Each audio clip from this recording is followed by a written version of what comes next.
Saludos, amables televidentes, bienvenidos a este su espacio Dinámica Económica, un programa de economía para todos. Hoy, como cada día, a esta misma hora y por este mismo canal. Saludos, Jairo Severino, ¿qué tal? Saludos, Delgado, buenas, bendiciones para ti también, para los amigos televidentes, como siempre, pendientes de Dinámica Económica, un programa de economía para todos. Hay una cumbre. ¿Una cumbre cómo? Una cumbre energética del Caribe y Centroamérica en Estados Unidos, en Washington. Ah, porque Estados Unidos acogió esa cumbre para ver si de alguna forma directa, no directa o indirecta, no, directa, debilita más a Venezuela. No creo. Oh, pero hay que ver lo que va a suceder. Creo que Estados con Petrocaribe. Creo que Estados Unidos. Petrocaribe ya no tiene razón de ser. Petrocaribe está frito. Ahora, yo creo que Estados Unidos lo que está visualizando cómo capitalizar eso, no para debilitar al otro, sino capitalizar una estructura que ya está montada. Entonces, decir, bueno, miren, como ustedes están fritos, porque Petrocaribe, Venezuela, ya no hay nada que se... Bueno, nosotros podemos tratar de establecer algún tipo de mecanismo de asistencia, porque sabemos que hay países que se están reventando con eso.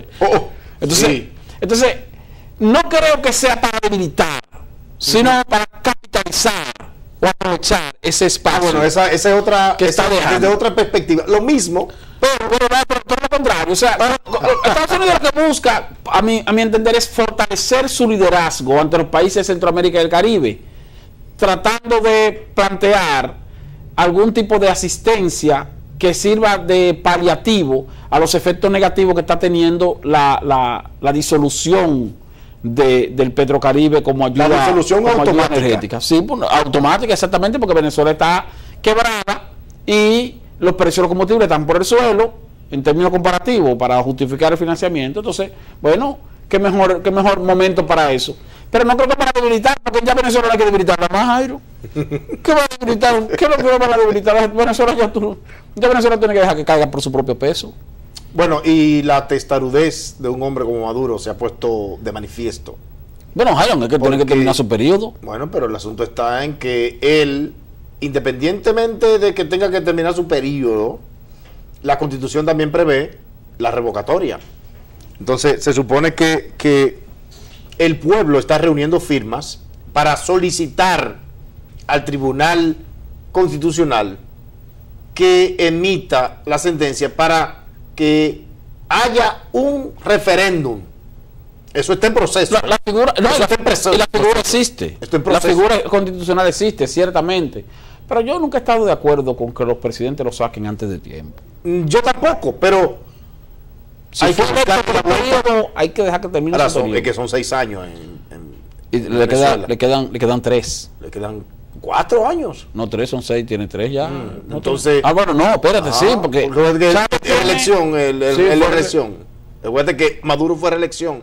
Terminó el de Chávez. Él terminó lo de Chávez y fue a elección. No, porque pero las elecciones se dieron. Bueno, sí, ya Chávez había muerto cuando se dieron las elecciones. Sí, claro. Sí. Chávez lo que dejó fue el mandato de que voten por él. Eso mismo. Sí, ya me acordé, el pajarito. De que, no, yo me soñé que el pajarito. Sí, ya Chávez había muerto. Sí, entonces. Él lo que hizo fue que capitalizó la muerte. Lo que estamos hablando es capitalizar. Capitalizó pero la muerte el poder, evidentemente, que le ha salido grande a Maduro. Sí, le ha quedado grande. Muy grande. Y hay que entender también que la coyuntura también, Jairo. O sea, yo te digo, el sector privado ha aprovechado esta coyuntura para debilitar al Chávez gobernó con petróleo a $100. Así cualquiera gobierna bien. Mucho populismo. Claro. Porque ese socialismo era más populismo que otra cosa. Había recursos. Chávez podía mandar a cualquier multinacional para la calle, se me van de aquí, no importa, pero era porque tenía el poder, pero ahora hay que buscar que vayan a invertir. Sí, porque el socialismo era como un asunto más populismo que otra cosa. Sí, era más populismo. O sea, mucha asistencia social. O sea, tú no fortaleciste el aparato productivo. Si bien es cierto, tú atacaste el latifundio y distribuiste algunas tierras, pero no fortaleciste se ocupó de la capacidad de la autosostenibilidad alimentaria, y eso le afectó. Pero fíjate, entonces esta cumbre que bueno, este es su segundo año consecutivo que está realizando Estados Unidos, dirigida hacia los países de Centroamérica y el Caribe, los países que específicamente se benefician del acuerdo de Petrocaribe. El acuerdo de Petrocaribe, como hemos dicho, Es un acuerdo de financiamiento blando que ofrecía o que ofrece Venezuela a los países miembros cuando el petróleo está a un nivel elevado de por precio. encima de 50. Si está por tiene encima un rango de 50, y después 70, comienza un rango de 80, financiamiento de hasta 100, un 10%, un exactamente. 20%. Si el petróleo pasa de $100 el barril, se le financia hasta un 50% de la factura petrolera a los países que le compren. O sea que era una ganga, con una tasa de interés de un 2% anual y un 1% anual y a 20 años para pagar con los primeros 2 años de gracia. O sea, una cosa, un regalo. Sí. Ahora, como el petróleo está por debajo de los $50, automáticamente el Petrocaribe está No inactivo. tiene razón de ser. Está inactivo ese acuerdo. Y para que ustedes tengan una idea, en el caso de República Dominicana, el financiamiento que obtenía República Dominicana cada año por el Petrocaribe se rondaba los 650 a 700 millones de dólares, que ahora se están buscando por otro lado. Delgado, en bono. con la entrada del gas de Estados Unidos, El gas que natural. va a exportar gas. Sí, sí, va a exportar O sea, gas. exportar energía. El petróleo de Petrocaribe también va a tener menos influencia, porque esta cumbre, por eso te lo digo, No, pero Tú dices, te digo, no es Estados para Unidos está para capitalizando. no es para debilitar, Ah, es para capitalizar. fortalecer su liderazgo regional. Porque ¿Qué es lo que va a hacer Estados Unidos? Es ofrecerle facilidades a esos países.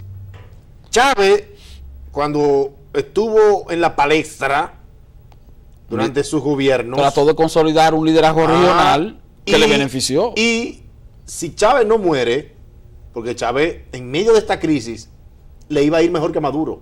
Que Maduro Sí, ha sido le hubiera ido mejor, claro. ¿Entiendes? Porque Chávez quizás tenía un poquito más de poder y autoridad y de liderazgo. No, y de capacidad. Y de capacidad también, Capacidad. obviamente, de capacidad todas las veces del mundo Sí. frente a Maduro. Pero, ¿qué sucede? Estados Unidos está viendo que hay una coyuntura de la que él puede capitalizar, como tú dices, para no decir otra cosa, capitalizar. Porque justamente los países de Petrocaribe y otros que se van a adherir, porque ahí está el caso, por ejemplo, de Cuba, que se beneficia de Petrocaribe. Ahora no se sabe cómo es el acuerdo con ellos, pero lo de Cuba, pero incluso, Cuba era el mayor beneficiario. Incluso Cuba compraba petróleo y combustible de Venezuela y suplía a otros países Así para es. ganarse un dinerito adicional. Un dinerito, o sea, que Sí. lo que... Pero era recíproco. ¿A qué país fue Chávez a tratarse, por ejemplo? No, a Cuba. Reciprocidad Sí, total. no, totalmente. ¿Eh? Eran aliados No, aliado prácticamente incondicionales. en todo. Sí. ¿Cuántos médicos cubanos todavía hay, profesionales de educación hay en Venezuela? Venezuela, sí. Muchos, cientos. ¿Por qué? Porque es la forma en que Cuba le está pagando a Venezuela ese favor. ese favor Sí. y ese petróleo que financia Venezuela o se los regala prácticamente a Cuba. Que también nosotros, Delgado, aquí hay una renuencia a eso, pero en el caso de que nosotros decidamos mejorar la calidad de la educación, vamos a tener que importar algunos cerebros también. Pero yo estoy totalmente de acuerdo con eso. Que hay un chantaje con ese asunto de la ADP, que no quiere que traigan profesores. Aquí hay que traer maestros capacitados de otros países, por supuesto que sí. Y eso se hace en muchísimos países. O sea, y no es un asunto de sustitución, es un asunto de fortalecimiento y de capacitación Intercambio de conocimiento, adopción. Además tenemos que ir renovando el magisterio Sí. de aquí, porque aquí tenemos profesores que ya están de retiro. Lo que pasa es que tenemos que retirarlos dignamente. Tampoco Eso lo vamos sí. a retirar a pasar trabajo para que se vayan a morir a su casa. Sí, así que esta cumbre de Estados Unidos, a mí no me cabe la menor duda que es aprovechando este proceso de transición, debilitamiento, tú dices capitalización de la situación de Venezuela, que aún en medio de esta crisis de precios del petróleo para los que producen petróleo y no dependen de nada más, es obviamente una crisis en grado superlativo.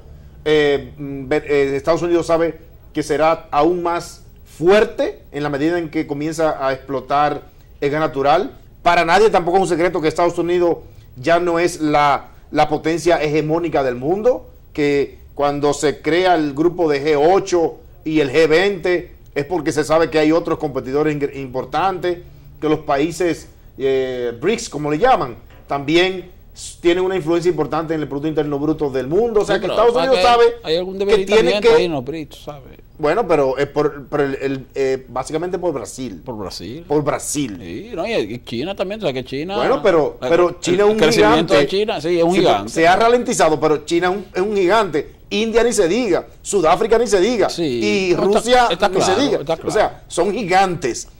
O sea, cuando ojalá China crecer un 1% anual durante los próximos 10 años. Y como quieren mucho. Como quieres mucho. Vamos a una pausa. ¿Eh? Cuando retornemos, seguimos Dinámica Económica.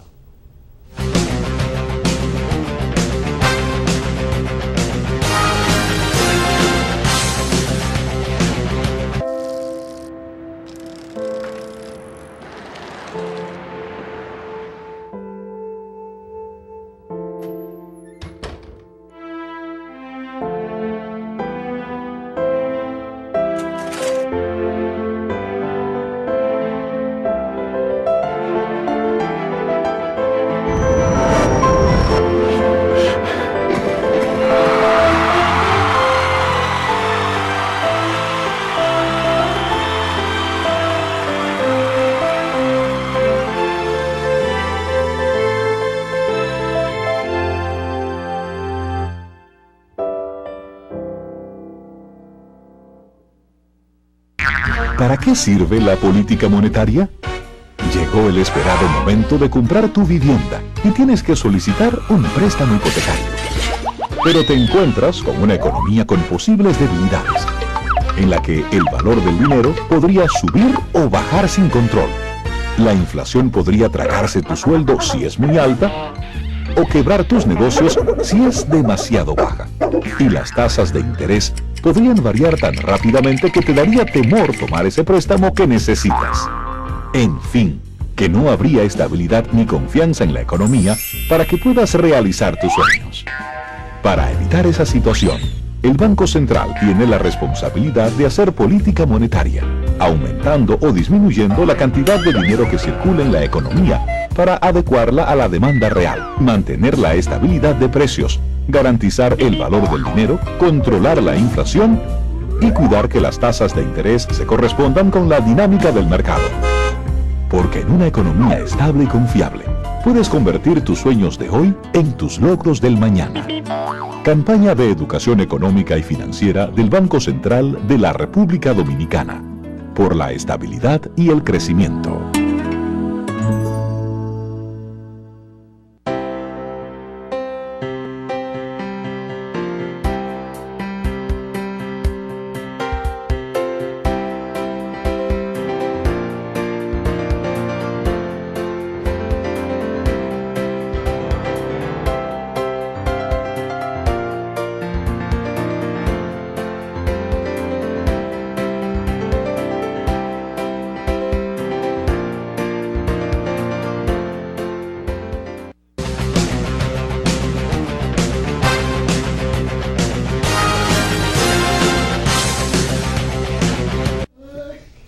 En el ámbito local, Severino, Sí. en el ámbito local no hay que recordar que, bueno, tenemos elecciones el 15 de mayo, Sí. elecciones presidenciales, congresionales y municipales, que hay ahí todavía una situación con el asunto este del conteo electrónico, pero bueno, eso se resolverá. Habrá de resolverse, Delgado, porque si no se resuelve, hay que evitar muchas cosas. Si bien es cierto que la Junta está tratando de calmar las aguas de los partidos de oposición, porque el partido de gobierno, yo no entiendo cómo es que coincide tanto con la Junta también. Sí, no está Coincide en todo. está muy cómodo el partido de gobierno. Está tan cómodo que coincide. Todos los voceros, Pero los voceros mediáticos del gobierno, todos están a favor de la Junta, defendiendo Una a la Junta cosa bien. Electoral. Pero rabiosamente. Rabiosamente. Una sí cosa, mismo. dice, pero ven Todo. acá, pero- Mira, Roberto Rosario escupe. No, yo no estoy diciendo que estuvo bien. Bien. Que esa saliva no tiene que salir redonda. Puede salir como quiera, puede salir. No importa. Es cierto. Puede salir como quiera. Exacto. Pues yo no entiendo eso. Pero hay que reconocer a Roberto Rosario, sobre todo No, que tiene una capacidad, Roberto, tiene sangre fría. Ay, no. Tiene sangre fría. Roberto no coge presión, ¿no? No coge presión. No. Sin embargo, vaya, se la cantó al embajador de Estados Unidos. Se la cantó. Bueno, ¿y qué? Bueno, se la cantó.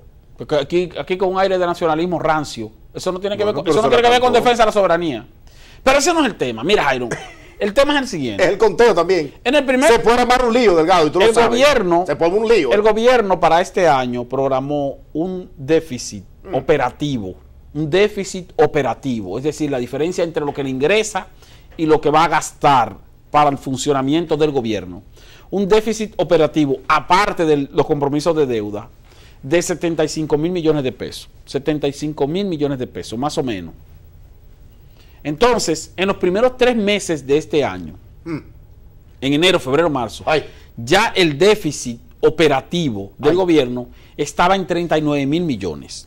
O sea, más de la mitad del déficit programado para todo el año se produjo. Debió estar en junio. En la primera cuarta parte del año, o sea, en los primeros 3 meses. Sí. Ese déficit de hoy de 39 mil millones, de hoy no, a marzo. Ese déficit a marzo de 39 mil millones debió estar en 39 mil millones en junio o julio. Como así es. Para ir programado con el transcurso del año. Entonces, si el gobierno tiene la intención real de no excederse en el déficit estimado de 75 mil millones de pesos para el año completo, y sabemos que de marzo hasta el 15 de mayo el déficit ha seguido creciendo, entonces es posible que el gobierno agote su situación deficitaria durante los primeros 5 meses del año. El déficit programado. Por un asunto de exceso de gastos a propósito de la campaña, eso no es un secreto. Coincidencialmente. Ahora bien, ¿qué quiere decir eso? Que si el gobierno decide no pasarse del déficit programado para no empeorar las finanzas públicas, entonces entre el 15 de mayo y el 31 de diciembre aquí va a haber una restricción de la economía brutal. Yo creo que habrá un frenazo, pero un frenazo con banda nueva, una cosa dura en la inversión pública. En la inversión pública. Al gobierno le que no le faltaron su callejoncito y su callecita hasta el 15 de mayo, que no espere. Que se olvide de eso. Bueno, tal vez después del 15 de mayo, por los remanentes que va a quedar, que el pago ya adelantado, que se hicieron, sí, pero ya. Ahora ha caído inversión pública. Ha faltado de calle en algunos pueblos. No, pero estaban faltando calle. Una cosa. Hasta donde no toca faltar. Sí, a veces están removiendo. Una cosa increíble. Están en alguna zona donde posiblemente hay debilidad, porque tú sabes que el gobierno... Sí, porque eso también depende de cómo qué tan posicionado, bien posicionado está el gobierno en determinadas comunidades. Se ve hasta un poco descarado y burdo que en tiempos de campaña, a pocos días... Pero ya el pueblo está acostumbrado a eso. Bueno, pero le están diciendo que el pueblo es bruto, que el pueblo vota por un candidato porque en ciertas circunstancias le arregla una situación. El pueblo lo que hace es que dice, bueno, pero como quiera me van a arreglar la calle, si tengo que esperar a la época de elecciones para que me la arreglen, bueno, no importa porque la arreglen. Eso es falta de conciencia ciudadana, de respeto a la inteligencia del pueblo también. Eso lo promueven los gobernantes. Todos lo han hecho. Todos los han hecho. Todos los gobernantes lo promueven y sin embargo no pasa nada.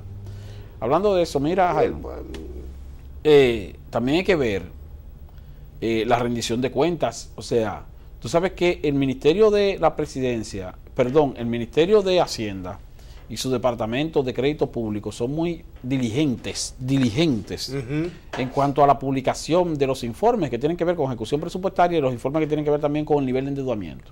El de ejecución presupuestaria a marzo lo publicaron y se ha armado este lío porque entonces la oposición de una vez lo tomó para observar el déficit del cual estamos hablando. Es que tiene que hacerlo, porque es peor que no lo hicieran. Pero sin embargo, el de deuda pública a marzo de este año no se ha publicado. No está. En el cuadrito que aparece en la página. Ya estamos en mayo. Hay un cuadrito está ahí. A febrero. Tenemos un mes, 2 meses de rezago. Pero siempre un mes No, siempre se publica al mes siguiente con 15 días de rezago. O sea, que la ejecución presupuestaria, dale un mes, el endeudamiento, la deuda al 31 de marzo debió publicarse. Oye bien, la deuda al 31 de marzo debió publicarse el 15 de abril. Y la deuda al 30 de abril debió publicarse al 15 de mayo. Ya vamos para 2 meses. No se ha publicado la de marzo y la de abril ya vamos para el 15 de mayo. Ya estamos casi al 15 de mayo. Entonces, ¿qué tanto ha aumentado o no la deuda pública en los 2 siguientes meses de febrero en la República Dominicana? Sí, en marzo y abril. Pero posiblemente más la deuda interna que otra cosa. Más la deuda interna. Porque la externa no se ha hablado de deuda externa, ni de colocación de bonos. No. Usted quiere decir que hay mucho endeudamiento interno. Pero se puede observar. Quizás no han ido, todavía no han pasado por los libros delgados, por eso. Podemos revisar también. Yo tengo el informe ya. Se puede revisar. Yo tengo el informito se puede revisar la cartera de crédito del sector público. Al sector público. De los bancos. Sí, ¿verdad? A ver, pero eso está marzo también. No sabe, ya está marzo. Abril no, pero está abril marzo. No, porque también hay un cierto rezago ahí. Voy a chequear a ver. Es bueno a ver si está abril. Chequeo. Pero si están oyendo el programa, cuando viene a ver, de repente tampoco lo dejan ahí aguantado. No, yo lo bajé el informe ya. Sí, porque hay que tomar un informe, hay que de una vez grabarlo y bajarlo. No, ya sé que de repente lo quiten del portal, como hacía Vicente Bengoa. Ay. Vicente Bengoa cuando era ministro de Hacienda. No. Una cosa increíble. Un hombre serio. Bueno, si tú dices que es serio, pues está bien. Ahora, yo particularmente lo que estoy diciendo es que cuando se publicaba alguna información relacionada con algún informe publicado por Hacienda cuando él era ministro de Hacienda y la información no era de su agrado, él tomaba de inmediato y mandaba a quitar el informe del portal. Llamaba a la tecnología, muchachos. Tumben eso. Bajen eso. Lo cual es una barbaridad. Vamos a una pausa, venimos ahora con más de Dinámica Económica.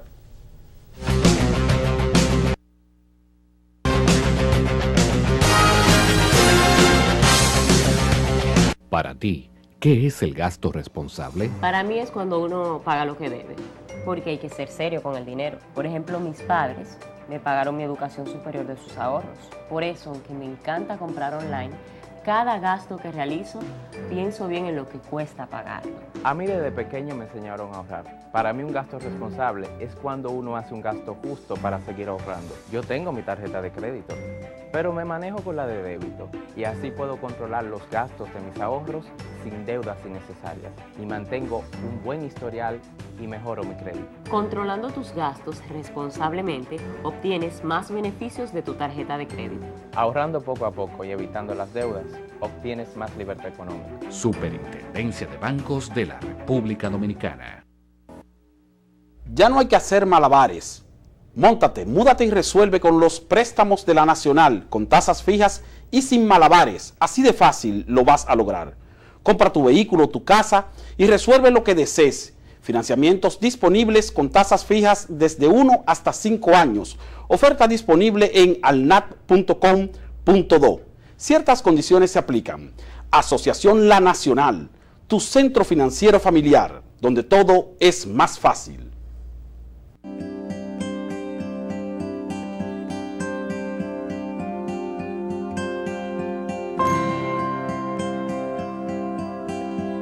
Cada día, muchas somos las mujeres que nos vemos con problemas que no nos dejan ni movernos, que se sienten como si tuviéramos una montaña encima. Mi mamá y mi abuela me enseñaron que a veces esa montaña no se va a mover, que la que se tiene que mover eres tú.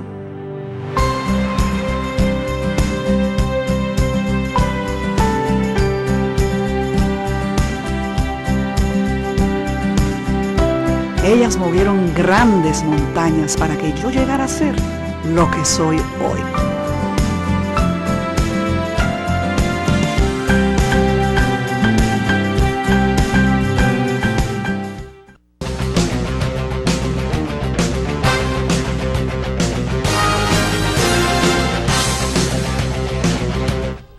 El Ministerio de Industria y Comercio anunció que el Consejo Nacional de Zona Franca de Exportación aprobó 15 nuevas empresas que van a invertir en el país alrededor de 1.600, 1.400 millones de pesos y que posiblemente generen alrededor de 1.700 empleos directos formales. Te voy a hacer una pregunta, Delgado. Eso se anuncia así, pero yo no sé. Porque cuando no vaya a evaluar, parece a las nuevas habitaciones del sector turismo. También sí, te anuncian. Que nunca te anuncian 1.600. Y no pasa a 68.000. Que no pasa a 69.000. 68.500. Sí. Entonces, los parques de Zona Franca, cada 2 o 3 meses, el Consejo Nacional de Zona Franca dice que aprueba tantos parques, tantas empresas. Pero a dos zonas. Pero eso es interesante eso que tú dices. Mira, primero, el Consejo Nacional de Zona Franca de Exportación se apresura a anunciar la aprobación de nuevas empresas. La aprobación. Pero no se le da seguimiento a la instalación de esas nuevas empresas. Se aprobaron, pero se instalaron. Y aparte de eso, tampoco se informa o se le da un dato estadístico a la población sobre la cantidad de empresas que cierran o que cesan sus operaciones cada año. Este año, exactamente, hay qué cantidad de empresas activas, hay qué cantidad de empresas no activas. O sea, eso debería decirse. Claro, el Consejo de Zona Franca emite un informe anual y en ese informe anual te dice cuántas empresas activas hay al cierre de cada año. Bien pudiera uno hacer la evaluación, pero esa observación que tú haces es bastante interesante.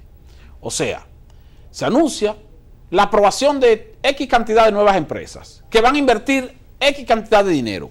De inmediato el Banco Central lo mete en las estadísticas como inversión extranjera directa, de inmediato. Porque hay que ver, por eso digo que hay que ver dónde entró. ¿Y ese dinero se invirtió o no se invirtió?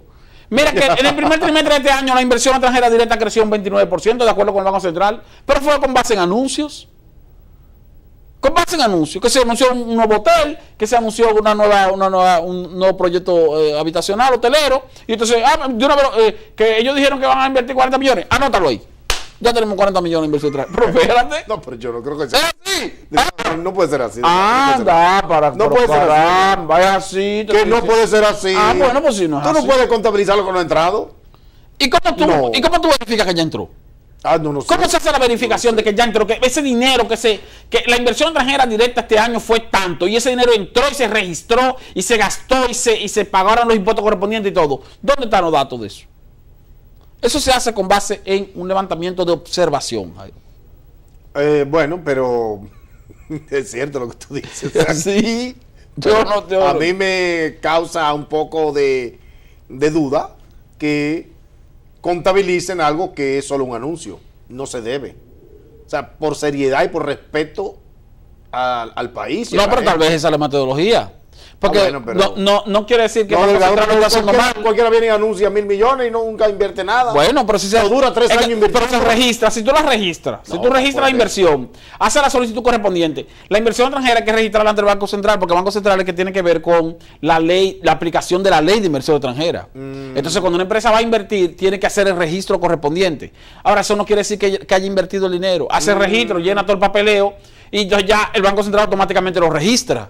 Ya tiene que registrar esa inversión como una inversión efectiva, pero no indica que esa inversión se haya hecho en términos reales. Bueno. Además, fíjate que una empresa puede anunciar una inversión de 500 millones de dólares, por ejemplo, pero tal vez esos 500 millones de dólares se van a desarrollar en un proyecto que va a tardar 3 años para construirse. Por lo que te digo, habría que hacer la división. Hay que Entonces, tú vienes y me pones, pero tú me pones los 500 millones, como pasó en 1999 con inversión extranjera directa, cuando vinieron las empresas de capitalización del sector eléctrico.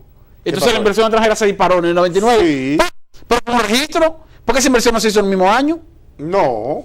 Se hizo un aporte ese mismo año, pero los otros eran inversiones que se iban a hacer posteriormente. Pero automáticamente se registró. Bueno, pues vamos a ver si averiguamos la metodología. Eso da un trabajo, ¿Cuál es la metodología para registrar la inversión extranjera en este país? Y cómo uno se da cuenta de que la inversión se realizó de manera efectiva. Señores, gracias.